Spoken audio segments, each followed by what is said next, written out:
I knew that we had to find a way to shelter women who had infants or who were pregnant and homeless, because you can't leave the hospital without your baby having a place to come home to.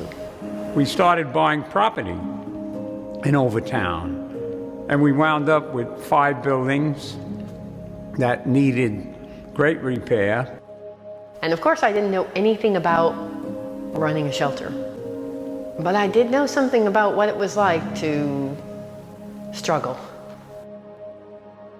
The first time in your life that someone has cared about you and doesn't care about what happened in the past. Only this moment, this opportunity to begin again. I mean, to me, that is what Lotus House is about.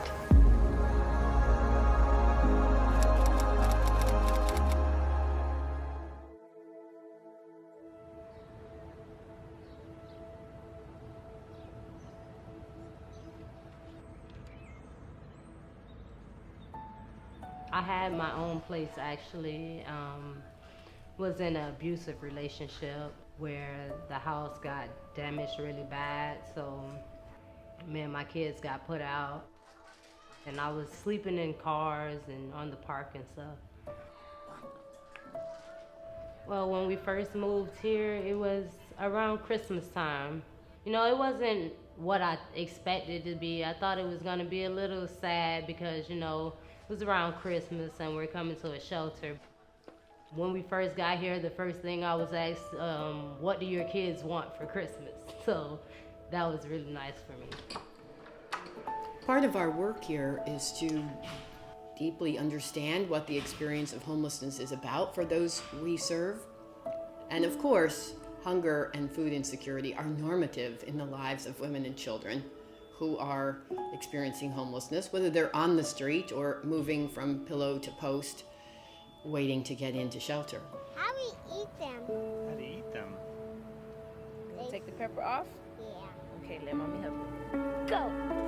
Yay! Yay, I've got a pepper! All right. We learned that, of course, lack of resources is the primary reason that they don't have fresh fruit and vegetables in their diet. Lack of access to a kitchen. We learn that people go without eating all day long before they come, or that mothers will feed their children and not eat themselves. It was days that I didn't eat at all. But I just made sure that my kids were okay. I go probably like 2 to 3 days without even eating anything. And that was my main focus, like, you know, just get back on your feet so your girls don't have to ever go through what you're going through. When they enter the shelter, it's critically important that we, I guess, demonstrate in a very tangible way they're valued.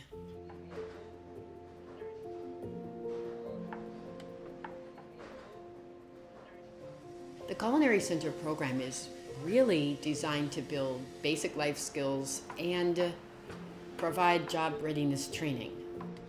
That includes everything from becoming a safe food handler certified by the state to learning how a professional working kitchen operates. My husband and I are very much into sustainability projects. So we like projects not where you just donate money, but you're actually helping the person get on their feet and be able to take care of themselves. So when we met Constance and we heard all of the things that they were doing to help these wonderful women and children, we really wanted to be a part of that. So when they sign up for the program, they actually go first through an orientation. We begin with a 2-day course that will lead to state certification as a safe food handler.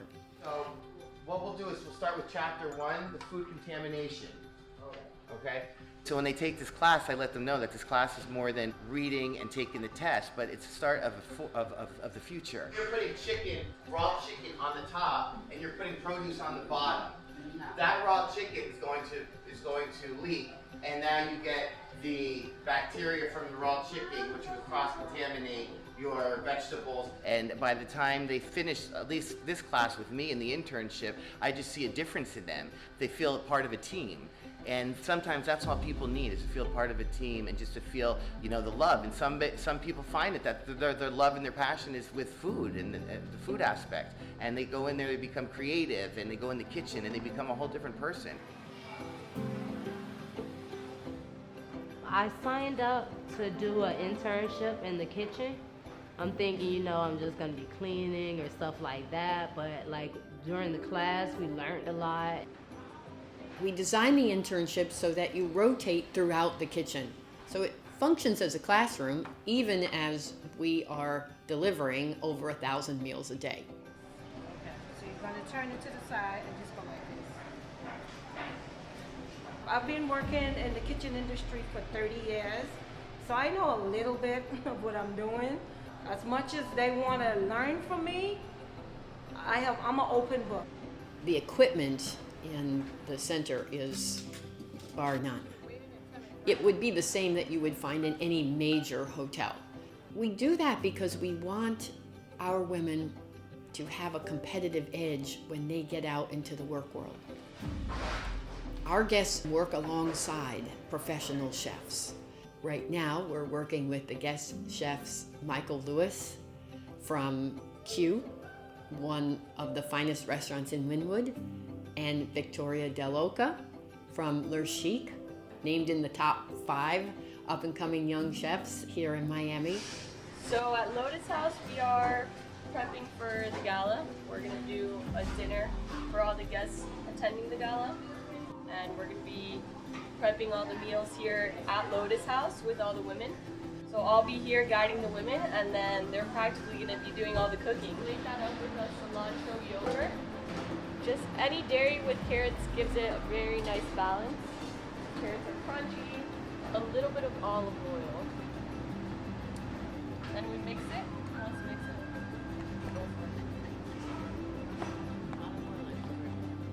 I'm prepared. I feel like the chef is gonna let us know what to do, so it shouldn't be too tough. I'm getting a little experience in Lotus House Kitchen, so I think I'll be ready. This environment allows the guests to find themselves. Our hope and wish for the Culinary Center is to produce jobs, lots and lots and lots of jobs for all the women that graduate and emerge from this program. Our students and interns go on to work with employers in the community. One of our graduates is now actually in training as a line cook here in Lotus Village.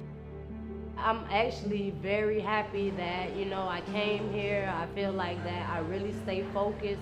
I've definitely learned way more that I can take with me. And it's because of the Lotus House that helped me out a lot.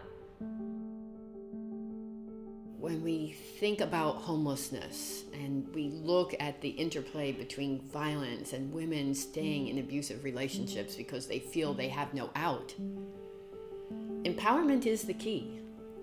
We do that with knowledge, with experience, with real-world skills and expertise.